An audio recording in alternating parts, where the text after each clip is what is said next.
E eu tinha uma palavra preparada, mas no meio do louvor, o Senhor mudou os meus projetos.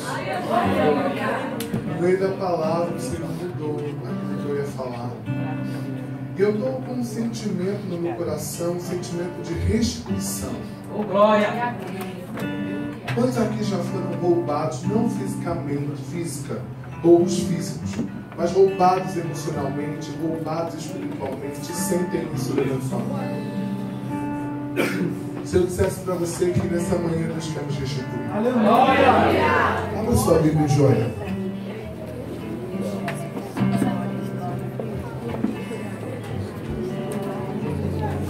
Joel, capítulo 2. Nós vamos ler alguns versículos.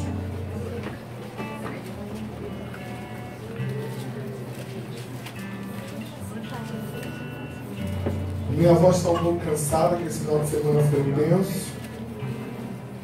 Mas o Senhor já renovou ela. E deu uma trombeta, uma buzina ali no louvor. E eu vou tocar. Glória! Deus poderoso! A partir do versículo 12. Joel 2, a partir do versículo 12. Ainda assim, agora mesmo, diz o Senhor, convertei-vos a mim de todo o vosso coração, e isso com jejuns, com choro e com pranto. Rasgai o vosso coração e não as vossas vestes, e convertei-vos ao Senhor vosso Deus, porque Ele é misericordioso, compassivo, tardio em irar-se, e grande em benignidade, e se arrepende do mal. Quem sabe se não se voltará, se arrependerá e deixará após si uma bênção, uma oferta de manjares e libações para o Senhor vosso Deus. Tocai a trombeta em Sião, promulgai um santo jejum, proclamai uma assembleia solene, congregai o povo, santificai a congregação, ajuntai os anciões, reuni os filhinhos e os que mamam, saiam o noivo da sua recâmara e a noiva do seu aposento. Chorem os sacerdotes, os ministros do Senhor, entre o portico e o altar, e orem, poupa o teu povo, ó Senhor, e não entregueis a tua herança ao opróbrio, para que as nações façam escárnio dele, porque hão de dizer entre os povos, onde está o seu Deus? Então o Senhor se mostrou zeloso da sua terra, compadeceu-se do seu povo. Vai para o versículo 28 agora. E acontecerá depois que derramarei o meu espírito sobre toda a carne. Vossos filhos e vossas filhas profetizarão, vossos velhos sonharão, e vossos jovens terão visões. E até sobre os servos e sobre as servas derramarei o meu espírito naqueles dias. Mostrarei prodígios nos céus e na terra, sangue, fogo e colunas de fumaça. O sol se converterá em trevas e a lua em sangue, até que venha o grande e terrível dia do Senhor. E acontecerá que de todo aquele que invocar o nome do Senhor será salvo. Porque no monte Sião e em Jerusalém estarão os que foram salvos, como o Senhor prometeu, e entre os sobreviventes aqueles que o Senhor chamar. Agora você vai voltar para o versículo 19. Nós vamos até o 18, depois vamos para o 28, vamos voltar para o 19. E respondendo-lhe disse: eis que vos envio o cereal e o vinho e o óleo, e deles sereis fartos, e não entregarei mais ao opróbrio entre as nações. Guarda isso aí. Nós falamos aqui durante 3 semanas sobre libertação, sobre cura. Falamos na primeira semana sobre Josué. Vou recapitular para quem não esteve aqui. Nós falamos sobre a palavra que Deus deu a Josué, dizendo a Josué para ser forte e corajoso, porque Josué seria o homem que faria os hebreus que estavam presos no Egito atravessarem o Jordão para alcançarem Canaã, a terra da promessa. E Josué tinha medo, porque Moisés tinha sido um grande líder, e Josué não se via capaz de fazer o povo atravessar o Jordão, fazer o povo alcançar Canaã. Só que Deus dá uma palavra a Josué, dizendo: Josué, seja forte e corajoso, porque apesar das suas debilidades, das suas limitações, eu te escolhi para fazer isso. Na segunda semana nós falamos sobre Esther. Falamos sobre Deuteronômio 28, bênçãos e maldições. Falamos da palavra de Deus para aqueles que guardam os seus princípios, guardam os seus mandamentos, as suas leis. E falamos das maldições que acompanhariam aqueles que não guardam os princípios e não guardam as leis. Até porque toda promessa está dentro de uma condição. Saul foi destituído do seu reinado porque quebrou um princípio. Todo princípio que quebramos, lá na frente ele nos quebra. Então é interessante nós pensarmos que o nosso posicionamento, o nosso comprometimento, as posições, as decisões, as escolhas que fazemos determinam aonde nós vamos chegar. Josué tinha medo de tomar posse do que o Senhor tinha falado com ele, porque ele se achava menor, ele se achava inferior a Moisés. Gideão também teve medo. Gideão estava dentro do lagar malhando trigo, porque Israel tinha sido invadido por midianitas e amalequitas, e o anjo do Senhor, quando chegou para falar com Gideão, a primeira coisa que o anjo do Senhor fez foi falar da realidade que Deus vê. Quando o anjo do Senhor chama Gideão de varão valoroso, Gideão se assusta porque ele estava cheio de medo. Deus sempre vai falar conosco, confrontando a nossa realidade. Na primeira semana falamos da libertação do medo de viver as promessas de Deus. Mas na segunda semana falamos que toda promessa está dentro de uma condição. Se eu quero viver as promessas do Senhor, se eu quero viver o que Ele falou a meu respeito, se eu quero ter uma casa abençoada, se eu quero sair da miséria, se eu quero sair da situação de infelicidade que eu vivo, eu preciso guardar os mandamentos do Senhor para chegar, para alcançar, para viver o destino que Ele desenhou, que Ele escreveu, que Ele preparou para mim. Nem que isso leve à crucificação da minha carne. Por isso que Jesus disse: aqueles que querem me seguir vão precisar negar a si mesmo, tomar a sua cruz e seguir os meus passos. Evangelho não é um convite para uma vida sem lutas. Estar na igreja não é garantia que nós vamos viver sem batalhas. Pelo contrário, estar na igreja é o fortalecimento, seguir a Jesus é a capacitação, estar no meio do corpo de Cristo é receber unção, habilidade para vencer as lutas que se apresentam a nós. Então, se você vem à igreja com a proposta de Deus tirar da sua vida as lutas, você se enganou. Porque a proposta de Deus para nós é nos armar segundo o seu Espírito, para nos fazer ganhar as batalhas, para nos fazer ganhar as pelejas, porque em Cristo Jesus somos mais do que vencedores. Então não há ausência de guerra, não há ausência de peleja, não há ausência de dificuldade. O que existe é o poder de Deus que nos leva além. Glória a Deus. O que existe é o poder de Deus nos capacitando a vencer o inimigo.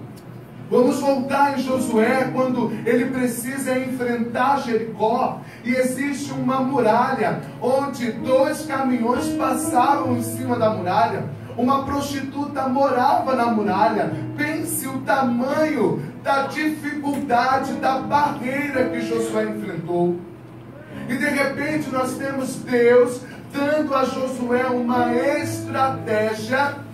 E eu penso que, com a fama que os hebreus tinham, na trajetória do Egito para Canaã, como vencer os amalequitas, eles tinham uma fama de imponentes.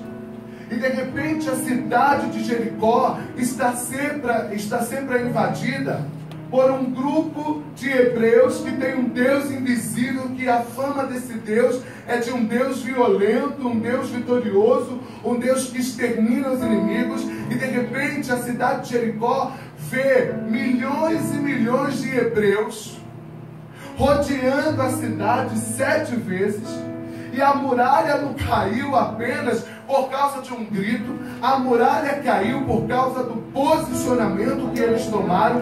Eu imagino os hebreus, aqui está a cidade, eu imagino os hebreus rodeando a cidade, olhando para eles, para Jericó, rodeando a cidade, olhando para os soldados, olhando para os atalaias, olhando para os guardas, rodeando a cidade, rodeando a cidade, rodeando a cidade. Rodaram 2 vezes, 3 vezes, 4 vezes, e os soldados, os cidadãos de Jericó, vendo aquilo acontecer, e os hebreus intimidando Jericó, e eles olhavam para eles, e rodando a cidade, e rodando a cidade, e de repente eles param, e em um dia só eles dão 7 voltas.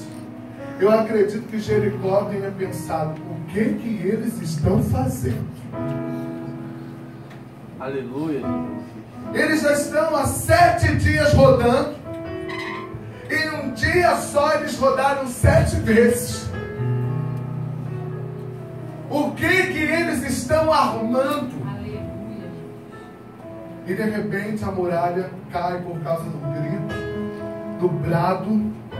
E quando eles entram na cidade, a cidade já estava rendida, porque a intimidação que os hebreus provocaram foi muito maior do que a força que Jericó tinha.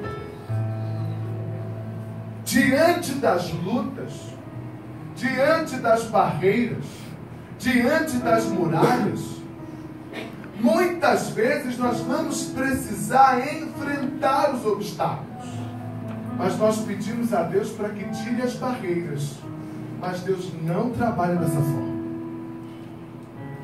Deus não tira barreiras, Deus nos dá poder e força para vencer, saltar, derrubar as muralhas. Você consegue entender isso?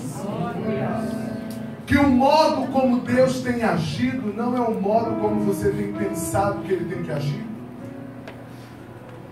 A forma que Ele tem feito não é a forma como você tem exigido dele que Ele faça. Deus, se o Senhor não fizer desse jeito, para mim não serve. Se o Senhor não fizer dessa forma, para mim não dá. Se o Senhor não salvar no meu tempo, não quero mais. Se o Senhor não restaurar desse jeito, eu já não quero. Se o Senhor não fizer dessa forma, eu já não quero. Eu disse na quarta-feira e repito aqui: muitos de nós deixamos de receber as nossas vitórias por causa da desistência. Foram 7 dias rodando. Talvez muitos aqui no 3º dia teriam desistido. Em um dia foram 7 voltas. Talvez muitos aqui não chegariam no 7º dia. Talvez você esteja rodando Jericó, e você diga: Deus esqueceu, Deus me abandonou, Deus não vai fazer, não é vontade de Deus. Meu amado, apenas continue obedecendo a Deus, ainda que você esteja rodando Jericó. Aleluia! Ainda que você esteja rodeando Jericó, continue obedecendo. Se a ordem é para rodear, rodeie. Obedeça. Porque quem cumpre princípios, quem obedece às leis, quem segue os mandamentos, chega no seu destino. Glória a Deus, aleluia. Na 3ª semana falamos sobre Esther. E que festa fizemos aqui. Porque Esther e o seu povo estavam debaixo de um decreto de morte. O dia 13 de Abe tinha sido marcado para a morte de todos os judeus que estavam no Império Persa, desde a Etiópia até a Índia. E agora os judeus estão sob um decreto de morte. Só que Esther, dentro do lugar onde Deus a colocou, se posicionou. E o dia do decreto da morte foi o dia da festa. Glórias a Deus. O dia do nosso enterro, o dia da nossa morte, o dia da nossa falência, o dia que o diabo decretou que seria a nossa morte, foi o dia que ele transformou, Deus transformou em um grande banquete. Aleluia! Foram 3 semanas sobrenaturais. Mas e agora? Como é que vai ser a nossa vida daqui para frente? Como que nós vamos reagir a tudo que Deus fez? Como que nós vamos nos posicionar mediante a tudo aquilo que Deus falou conosco? Nós precisamos amadurecer. Amadurecer a estratégia. Amadurecer o nosso coração. Amadurecer a nossa mentalidade. E entender que a restituição depende de uma humilhação no sobrenatural. Quando nós olhamos aqui para o profeta Joel, ele chama o povo para uma assembleia solene, para um tempo de jejum, de oração, de arrependimento, para que Deus pudesse restaurar a sorte daquele povo. Judá, Jerusalém haviam sido destruídos por causa dos povos inimigos, que ele compara como gafanhotos, que vieram e roubaram tudo, destruíram tudo, saquearam tudo. Eles estavam à mercê. Porém, Israel e Judá eram cheios de idolatria. A idolatria, a feitiçaria, o paganismo havia invadido Israel. E Deus tinha se irado contra o povo por causa daquelas práticas idólatras. E por causa disso, Deus entrega Israel na mão dos inimigos. Nós dissemos aqui durante a campanha que o diabo não pode tocar em nada que é nosso se ele não tiver legalidade. Porque tudo nós colocamos a culpa no diabo. Tudo nós colocamos responsabilidade no diabo. Mas os povos inimigos só tocaram Israel por causa da idolatria. Eu quero dizer para você nessa manhã que o diabo não pode te tocar. O diabo não pode tocar na sua família. O diabo não pode tocar nas suas finanças. O diabo não pode tocar na tua saúde. O diabo só pode agir se você der legalidade. Deus tem poder e grande glória. Se você permitir que ele age. Se você autorizá-lo através da quebra dos princípios de Deus. A tua vida financeira será próspera. Você será próspero financeiramente a partir do momento que você se posiciona e não deixa mais o diabo agir naquela área. A tua vida espiritual será próspera, será crescente a partir do momento que você se dedicar ao crescimento da sua vida espiritual. E Joel agora está convocando este povo para um tempo de oração, de jejum, de arrependimento, dizendo: vamos nos voltar para o Senhor. Porque se eu e você nos voltarmos para o Senhor, se nós nos voltarmos para Ele, Ele vai restaurar a nossa sorte, Ele vai mudar a nossa história. Eu lembro também do profeta Ageu, no capítulo 2, no versículo 9. Todo mundo gosta desse versículo que diz que a glória da segunda casa será maior do que a da primeira. Mas em que realidade, em que contexto o profeta Ageu está dizendo isso? Quando o povo é liberto do cativeiro babilônico, voltam para Jerusalém, cada um se preocupa com as suas casas, e o profeta se levanta dizendo: olha, não adianta vocês se preocuparem com as casas de vocês, com a vida de vocês, com aquilo que vocês querem viver, se primeiro vocês não se voltarem para Deus, para a casa de Deus, para a justiça de Deus, para as coisas de Deus, para aquilo que Deus quer fazer, para os sonhos de Deus, para as metas de Deus, para o desenho de Deus. Antes de nos preocuparmos com aquilo que queremos, precisamos nos voltar para aquilo que Deus quer, para aquilo que Deus é, para aquilo que Deus tem feito, para aquilo que Deus representa. Se você quer construir a sua vida segundo aquilo que você quer viver, meu irmão, sinto muito te informar, sua vida não vai para frente. Aleluia! Aleluia! Se você quer viver os seus sonhos, se você quiser viver os seus projetos, se você quiser ganhar o salário que você quer ganhar, mas não está alinhado com aquilo que Deus tem para você viver, para você fazer, sinto muito. Obrigado. Meu mato.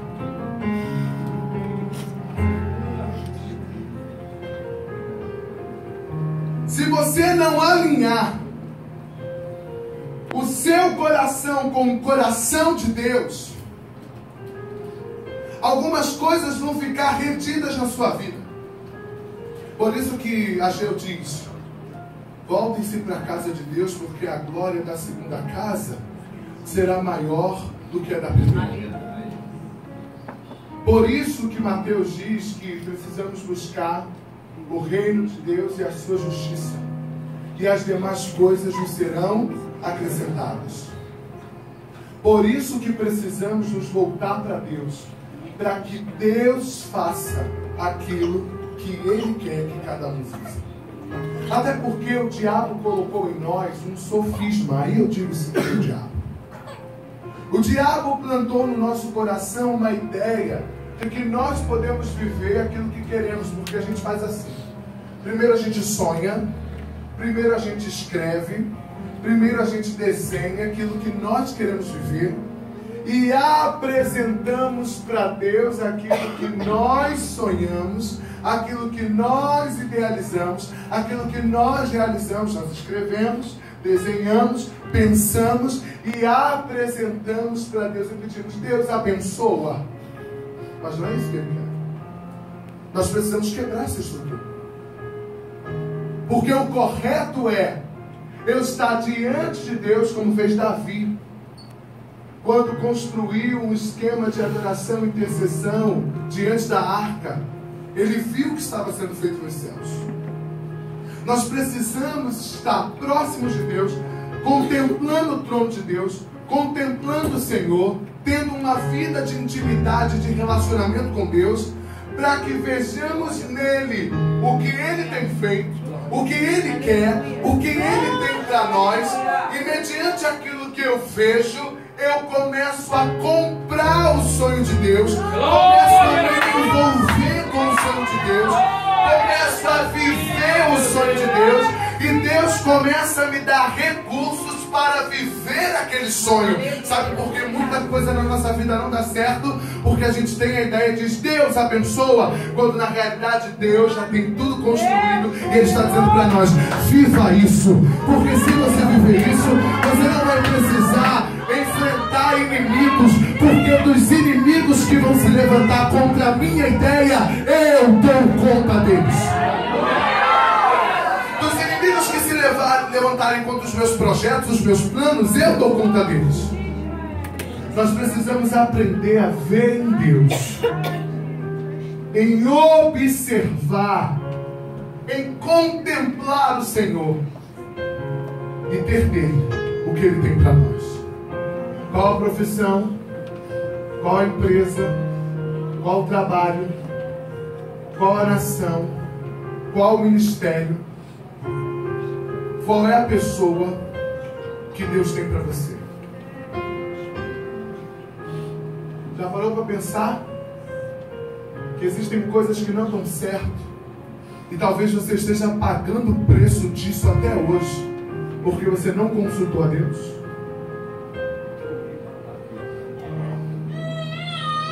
A gente assume coisas sem orar.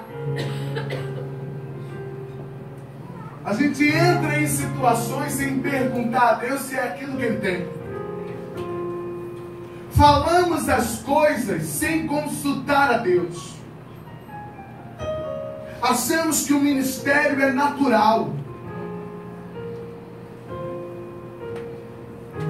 Nos envolvemos em relacionamentos emocionais sem consultar a Deus se aquela pessoa era para nós. Por isso que tem tantas esposas e esposos sofrendo hoje, porque nunca consultaram a Deus se realmente era aquela pessoa. Por isso que tem tanta gente vivendo em falência, em miséria hoje. Porque entraram em jugo desigual, sociedade que Deus não estava. Porque nunca consultaram a Deus. Agora Joel está dizendo: vamos nos voltar para o Senhor. Vamos voltar os nossos olhos para Ele. Nós já fizemos aqui 3 semanas de libertação. Nós já saímos das mãos do diabo. Já saímos da miséria, saímos das maldições. Já fomos libertos. Hoje eu não estou falando de libertação. Hoje eu estou falando do que nós vamos viver daqui para frente. Glória a Deus. Do que nós vamos viver desse tempo para frente. Nós não podemos repetir o mesmo erro de dizer: Senhor, abençoa o que eu desenhei, abençoa o que eu projetei, abençoa o que eu idealizei. Não. A partir de hoje tem que ser ao contrário. O Senhor tem que dizer para nós: toma, vive o sonho que eu sonhei para você. Vive o que eu desenhei para você. Vive o destino que eu entreguei a você. Nós precisamos voltar a sonhar com os sonhos de Deus para nós. Nós estamos numa correria tão grande. O Brasil é o país que está no primeiro lugar no nível de ansiedade. As pessoas estão tendo síndrome do pânico. As pessoas estão desenvolvendo doenças psicossomáticas por causa da ansiedade. Sabe por quê, irmãos? Porque nós estamos correndo, lutando, correndo, lutando, correndo, lutando. A gente vem para a igreja e luta, e corre, e luta, e corre, dizendo: Deus, faça a minha vontade. Quando na realidade Ele nos ensina a descansar nele e viver a vontade dele para nós. Mas como eu vivo isso? Como eu entendo a vontade de Deus para mim? Jejuando e orando. Se você quer viver a vontade de Deus, e se você quer conhecer a vontade de Deus para a sua vida, você precisa ter relacionamento e intimidade com Ele. Não adianta você querer viver o que Deus tem se você não quer ter relacionamento com Ele. E oração é sacrifício. Oração é esforço. Tem dia que eu não quero orar. Tem dia que eu não estou com vontade de orar. Mas aí eu lembro que para viver o que Deus disse que eu vou viver, eu preciso ouvir dele cada passo, cada direção que eu devo tomar. Deus até fala a longo prazo. Deus até diz o que você vai viver num futuro de 10, 20, 30 anos. Mas Deus dá as instruções diariamente para você chegar nas promessas que Ele disse. Ele disse: você vai ser um missionário, você vai casar, você vai ser rico, você vai ser próspero, você vai para outro lugar, você vai mudar de geografia, teus celeiros serão fartos, você vai pisar à direita e ali será próspero, vai pisar à esquerda e ali vai ser próspero. Os demônios se vão submeter a você, você vai ter muita autoridade. E quantas promessas a gente recebe: seu filho será salvo, seu esposo virá com você para a casa do Senhor. Quantas promessas bíblicas estão reservadas para nós, mas essas são promessas a médio e a longo prazo. Mas todos os dias Deus fala conosco para essas promessas se cumprirem. Ele dá a direção. Então hoje Ele diz: faça isso, eu dou um passo. Amanhã Ele diz: faça aquilo, e eu dou outro passo. Depois de amanhã Ele diz: faça isso, e eu dou outro passo. Se eu quero chegar lá, Eu preciso saber como chegar. E como eu faço isso? Estando perto do Senhor. Nós estamos vivendo um tempo onde as pessoas oram, pegam a Bíblia, abrem a Bíblia apenas no culto. Eu fiz uma pesquisa com mais de 2.000 pessoas. E 80% do grupo que eu pesquisei não lê Bíblia. Não ora. E quando ora, ora em situações de adversidade. Ela não é verdade? Quando tem crise na família, crise no casamento, quando tem luta financeira, quando as portas se fecharam, quando a enfermidade chega, nesses momentos as pessoas oram. Mas eu quero te contar um segredo. Posso? Se você passar a orar todos os dias e ouvir o que Deus tem para você, para falar contigo todos os dias, você não vai precisar orar na enfermidade, porque a enfermidade vai demorar a chegar. Se você orar todos os dias, antes da crise chegar no casamento, você já vai estar pronto para enfrentar a crise, porque Deus te deu direcionamento. Glórias a Deus. Quem ora tem resposta. E além de resposta, está preparado para o dia da adversidade. Joel faz esse convite. E quando ele faz esse convite para as pessoas se voltarem para Deus, a promessa de restituição chega. Vamos ler o versículo 19 de novo.